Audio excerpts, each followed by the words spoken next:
Comment se prépare-t-on à encaisser le choc quand on est le grand hôpital du canton le plus touché par le coronavirus?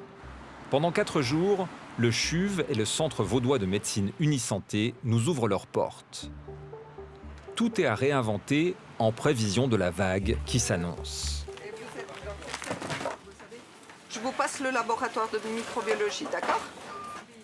Ici, on pratique le test du Covid-19 depuis 2 mois. La cadence a récemment augmenté de façon vertigineuse. En 15 jours, on est passé de 50 à 700 tests quotidiens. Fin janvier, on était déjà prêts. Et puis ensuite, vu le nombre d'analyses qui a augmenté d'une manière drastique très rapidement, on a dû demander un effort d'équipe déjà à l'Institut de microbiologie. Puis ensuite, on a élargi un peu le cercle. Et d'autres personnes, en fait, des autres unités du département sont venues nous aider pour passer surtout ce week-end qui est chaud parce que ça augmente vraiment d'une manière très rapide. Et puis, les équipes doivent travailler et la nuit jusqu'à 2 heures du matin et puis le week-end. Cet emballement de la demande est visible au premier coup d'œil sur la courbe statistique. Depuis le 28 janvier, on fait des tests ici à Lausanne pour dépister cette infection virale. Et le premier décollage, c'est probablement lié à un accroissement du nombre de personnes hospitalisées lorsqu'il y a eu le premier cas au Tessin et ensuite le premier cas dans le canton de Vaud. Et puis ici, l'augmentation de la courbe, c'est aussi des changements d'attitude puisque maintenant l'épidémie est présente aussi dans le canton de Vaud. Et donc on teste notamment tout le personnel de soins qui aurait de la toux et de la fièvre et qui doit être testé pour éviter qu'ils exposent des patients à risque à ce virus. Les demandes affluent de toute la Suisse romande. On pourra monter jusqu'à 1000 tests par jour grâce à ces 2 robots. Ils effectuent cette analyse génétique pointue en 4 heures. C'est clair que le délai de rendu du résultat est important parce que si vous avez un patient qui est suspect d'une infection, à ce moment-là, c'est utile de poser le diagnostic le plus vite possible pour savoir si on doit l'isoler ou pas. Et donc, si les tests sont négatifs, on n'a pas besoin d'isoler le patient à l'hôpital et ça nous libère autant de places d'isolement qui sont précieuses. Les rues commencent à se vider. La veille, le Conseil fédéral a fermé les écoles et interdit les rassemblements de plus de 100 personnes. En prévision d'un afflux de patients contaminés, Unisanté réorganise complètement sa permanence au cœur de la ville. Il faut éviter à tout prix de mélanger les cas de coronavirus avec ceux qui viennent pour d'autres pathologies. Ça paraît pas mal comme ça. Et puis on avait dit éventuellement de mettre des trucs en plexiglas pour parler avec les gens. Ouais. Si on arrive à les obtenir, ce serait pas mal. J'avais imaginé que ce bureau... Ici, nous trouvons dans l'ancienne salle de colloque de la permanence du Flon qui a été transformée en l'espace de 2 jours en une salle de tri où on va pouvoir voir tous les patients qui présentent des syndromes grippaux ou des suspicions de coronavirus. Ensuite, là, on se trouve dans l'ancienne moitié de la salle d'attente. Donc, vous pouvez voir à gauche, on a construit un mur pour séparer en 2 la salle d'attente de la permanence. De ce côté-là, ce sera la salle d'attente pour les patients avec des syndromes grippaux et qui auront besoin d'une consultation médicale. Donc, pour la consultation médicale, ils vont suivre un couloir qui est dédié maintenant à cette filière coronavirus. Alors, une fois que les gens arriveront à la fin du couloir, ils seront isolés dans des box dédiés pour ça, où ils pourront avoir une consultation médicale. Et une fois que c'est terminé, ils ressortiront directement par un escalier ici, donc ils n'ont pas besoin de repasser par la permanence. Donc les gens qui sortent de l'ascenseur, ils vont avoir cette information-là qui dit si vous avez de la fièvre ou de la toux, vous sonnez ici. Voilà. C'est la consultation spécifique. Et pour les gens qui montent de l'escalier, on va mettre une affiche là-bas qui dit que la consultation est ici.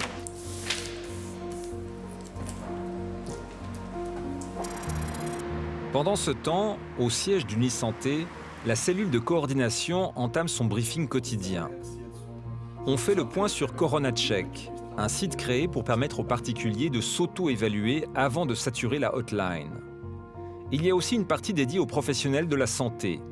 L'équipe qui gère le site est sur pied de guerre pour adapter l'information en temps réel. Donc cette mise à jour continuelle d'heure en heure, ça c'est notre priorité numéro 1. On a eu beaucoup de questions qui sont remontées des médecins généralistes installés. Ils ont reçu une lettre de la SVM hier leur disant qu'ils devaient stopper toute activité élective et devaient se concentrer sur les urgences. Donc on a un document qu'on a écrit ensemble hier pour une procédure très simple pour les médecins installés pour qu'ils sachent exactement quoi faire. Tout ça est intégré sur CoronaCheck à l'instant même, donc l'équipe est là un samedi pour faire tout ça. On pourra, évidemment, c'est un énorme travail après avec cette mise à jour. Depuis ce matin, pour protéger les malades, le CHUV limite drastiquement les visites. Le hall d'accueil est quasi désert. Aux soins intensifs, on a déjà prévu de pouvoir doubler les 36 places disponibles. Un quart des lits sont occupés par des patients Covid-19. Ils sont quasi tous intubés, car ils n'arrivent plus à s'oxygéner sans respirateur. L'assistance artificielle dure en général entre 1 semaine et 10 jours. Et c'est lié à l'infection virale qui atteint les voies respiratoires et que dans les formes les plus graves, celles qui sont hospitalisées aux soins intensifs, cause un syndrome, le syndrome de détresse respiratoire aiguë, SDRA. Et c'est un syndrome que nous connaissons bien, qui nécessite le recours à une intubation, à des techniques de ventilation artificielle avec des respirateurs pour justement assurer et améliorer cette oxygénation. J'aimerais vraiment souligner le fait que ce n'est pas du tout un saut dans l'inconnu, c'est un syndrome qu'on connaît, c'est une pathologie qu'on connaît. Ces techniques sont maîtrisées et utilisées de manière quotidienne. Ce qui change par rapport au coronavirus, c'est les mesures de protection qui sont imposées. Donc c'est une charge de travail supplémentaire parce que nous devons soigner les patients, mais nous devons aussi protéger les soignants. C'est ça qui change. Puis c'est le nombre de patients qui vont arriver, qui sont à risque de développer des atteintes graves. Mauro Odo l'assure, le matériel de pointe ne fera pas défaut. Des questions sont souvent posées par rapport au nombre de respirateurs. Nous avons ce matériel, nous avons ces respirateurs. Nous sommes prêts en termes de structure, d'extension du service progressif. On sait aussi que quand on a une insuffisance respiratoire de type viral, il y a des complications et que c'est les patients âgés, les patients les plus fragiles qui sont à risque supplémentaire. Donc le CHUV, les soins intensifs sont prêts en termes de matériel. Maintenant, c'est clair qu'on doit devoir s'adapter selon le nombre. La déferlante annoncée permettra-t-elle de continuer à traiter aussi les autres patients du service? Les soignants en appellent à la responsabilité de tous. Si on peut freiner la contagion à l'extérieur, que la population respecte ces consignes, nous aurons moins de patients d'un coup. C'est ça qu'il faut vraiment dire, c'est qu'on peut accepter, absorber l'onde, mais on aimerait que cette onde soit en fait plus étalée sur le temps et que ça ne soit pas un tsunami.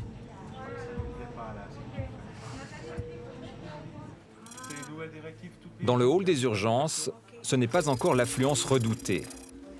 Mais une filière séparée a déjà été créée pour les cas potentiels de coronavirus.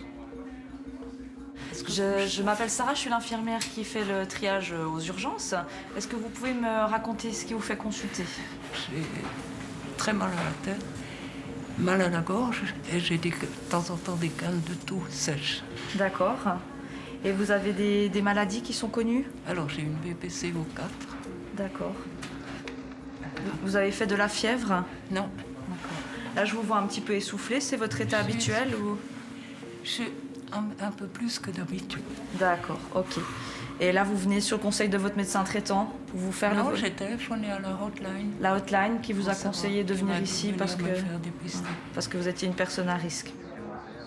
On est au tout début de l'accueil des patients, à l'entrée des urgences. C'est l'endroit où on va évaluer leurs demandes et puis essayer d'identifier dès le départ si les patients sont potentiellement à risque pour un contexte d'infection à un coronavirus. Même sans détresse respiratoire aiguë, l'inflammation des poumons peut faire baisser dangereusement l'oxygénation du sang. Je vais commencer par contrôler le taux d'oxygène. Là, vous êtes particulièrement basse, donc ça va nécessiter qu'on vous donne de l'oxygène. Donc je vais vous adresser aux urgences. Vous êtes à combien là? Vous êtes à 82. Ah. Voilà, donc c'est vraiment trop bas. Ah, bah, vous savez, on va peut-être tous tomber malades, nous aussi. Pour l'instant, on touche du bois. Épuisée, la patiente doit être hospitalisée immédiatement. Cette jeune femme présente elle aussi des symptômes suspects, mais son état n'est pas alarmant. On l'emmène dans une autre salle d'attente. Après avoir vu un médecin, elle pourra s'en aller sans forcément se faire tester. On veut éviter de saturer inutilement le système hospitalier. Pour les gens qui ont un simple syndrome grippal, ils vont rentrer chez eux et se mettre, comme on appelle, en auto-isolation, c'est-à-dire qu'ils doivent rester chez eux jusqu'à 24 heures après la fin de leurs symptômes. Qui, avec le coronavirus, puisque c'est possible qu'il l'ait, c'est possible qu'ils aient un autre virus respiratoire, mais en pratique, ça ne change pas grand-chose pour eux. Ils doivent rester à la maison tant qu'ils toussent, tant qu'ils ont de la fièvre, jusqu'à ce qu'ils soient guéris. À l'intérieur des urgences, on accueille pour l'instant sereinement les malades du Covid-19. Aujourd'hui, situation calme, un calme quand même en préparation, un calme peut-être avant la tempête, mais en tout cas une situation où pour l'instant les choses sont tout à fait sous contrôle. On voit ce box fermé avec cette mention stop sur la porte. Quel genre de patient est là à l'intérieur? Alors c'est typiquement le genre de box où on va accueillir les patients qui ont des suspicions d'infection coronavirus. Et puis le matériel et les signalétiques nous permettent d'identifier ces patients et puis de prendre des mesures de protection pour les autres patients, puis aussi pour les collaborateurs qui vont approcher ces patients. Cette malade vient de subir un test de dépistage. Le verdict ne tombera pas avant plusieurs heures. Dans l'intervalle, son état exige qu'elle reste hospitalisée. Donc on attend les résultats de la prise de sang et puis de comment vous vous sentez à la fin de la perfusion. Donc n'hésitez pas à sonner si jamais. D'accord ? Comme aux soins intensifs, les urgences ont prévu de doubler leur capacité d'accueil. Ce couloir pourrait être privatisé et puis devenir une zone d'accueil des patients. Le dispositif permet de le faire ainsi. Rien que dans cet espace, on pourra accueillir une quinzaine de patients. Donc voilà, l'ensemble du couloir permet d'être équipé si vraiment on a une situation où on a énormément de patients. C'est une des ressources qu'on a encore en réserve. Il y a différentes sources d'oxygène, d'air. Il y a toute la technique qui nous permettrait de pouvoir brancher les outils de monitoring, de surveillance des patients, comme un espace de chambre pour accueillir des patients de manière transitoire.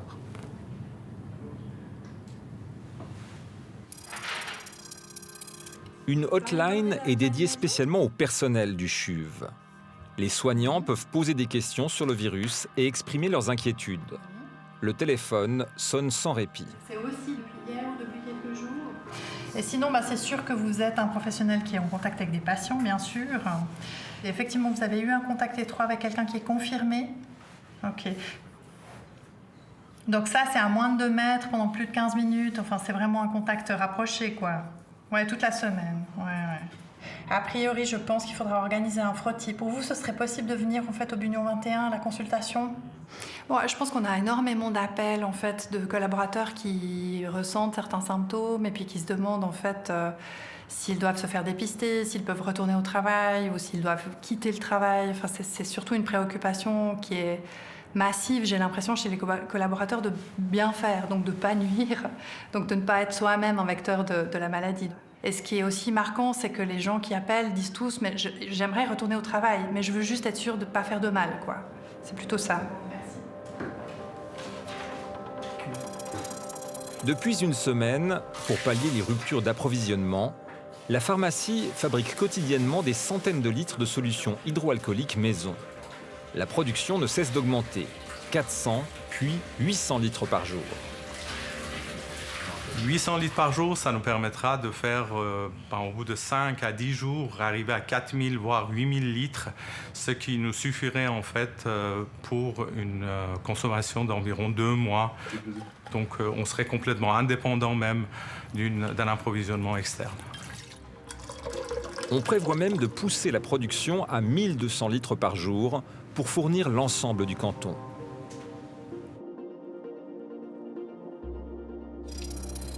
Les services qui ne prennent pas en charge les malades du Covid-19 sont eux aussi fortement impactés. Comment garantir les opérations urgentes si une partie du personnel devait être contaminée? En chirurgie viscérale, on a prévu non pas 1, mais 2 remplaçants pour chaque poste de garde. Et toutes les opérations non urgentes ont été repoussées à des jours meilleurs. Il faut savoir que, vu les courbes statistiques basées sur l'Italie et la Chine, si on reporte des opérations, elles ne sont pas reportées de quelques jours, elles sont reportées au minimum de 2 mois. Donc il faut tenir compte de cet espace de 2 mois pour planifier, pour décider quelles opérations seront supprimées. Par exemple, l'orthopédie a annulé le 100% de ses opérations afin de libérer des capacités. Et tous les chefs de service jouent bien le jeu en conservant en tête l'intérêt de la santé des malades, ont supprimé un grand nombre d'opérations. Environ 50% des opérations ont été supprimées, seront reportées à après l'épidémie. Ce dispositif permet de reconvertir la moitié des salles d'opération pour créer 16 places supplémentaires de soins intensifs. À l'intérieur d'une salle d'opération, on arrivera à mettre 2 lits de soins intensifs intubés et la salle de préparation qui est avant la salle d'opération servira de sas et de salle de préparation. Au moment où ces salles d'opération seront saturées parce qu'elles seront pleines de patients de soins intensifs, il y a des deuxièmes lignes pour prévoir suffisamment de places d'intubation. Au cœur de la ville, les équipes de la permanence d'Unisanté ont travaillé d'arrache-pied tout le week-end. L'accueil des cas suspects de Covid-19 a débuté ce matin comme prévu. On a eu 35 consultations depuis qu'on a ouvert à 10h ce matin. Le nombre va sûrement augmenter, mais en même temps, il y a une partie des gens qui vont être de plus en plus testés et pris en charge aussi au niveau de la communauté, par nos médecins généralistes, par des filières dédiées qui s'ouvrent à d'autres endroits. Donc ça permet de tamponner l'augmentation prévisible ici. Cette femme est atteinte d'une toux sévère. Elle va passer un test de dépistage. Pour être testée, il faut présenter des symptômes de toux et ou de fièvre. On doit aussi avoir été exposé à un malade confirmé ou travailler avec des personnes fragiles. Ces temps, j'ai depuis une semaine des symptômes de toux, de la peine à respirer. Et puis donc j'ai fait un test sur cette fameuse appli Corona Check. Et puis comme je suis dans le domaine de la santé, ça m'a été conseillé de venir faire un dépistage en fait. Voilà. Alors, dites-moi un petit peu ce qui vous amène. Ça s'était calmé ce week-end. Et puis là, vraiment aujourd'hui, j'ai vraiment de la peine à respirer par moment. Et puis je tousse encore plus que ce week-end. D'accord. Je vous laisse regarder en arrière. Super. On prélève des sécrétions jusqu'au fond du nez et du pharynx. Ça va? Essayez de pas reculer. Il faut enfoncer la tige sur 7 cm dans les narines. Lâchez au fond. Le résultat sera communiqué dans les 48 heures. Ça va comme ça? C'est vraiment une surveillance syndromique, comme on dit. On regarde le nombre de personnes qui viennent avec le syndrome qui correspond à ce virus. Et ça nous permet de suivre précisément la vitesse de l'augmentation et de pouvoir donc anticiper le nombre de professionnels qu'on doit mettre à disposition pour faire ces tests et ces consultations. Les malades se mettent ensuite en auto-isolement à domicile. En cas de test positif, ils y resteront au moins 10 jours. Très bien. Je pense que je dois rester à la maison pour protéger ma famille, les autres personnes de la société, les personnes âgées. Donc voilà, je vais rentrer à la maison et puis je vais rester à la maison jusqu'à la fin des symptômes. Et même attendre 48 heures après la fin des symptômes.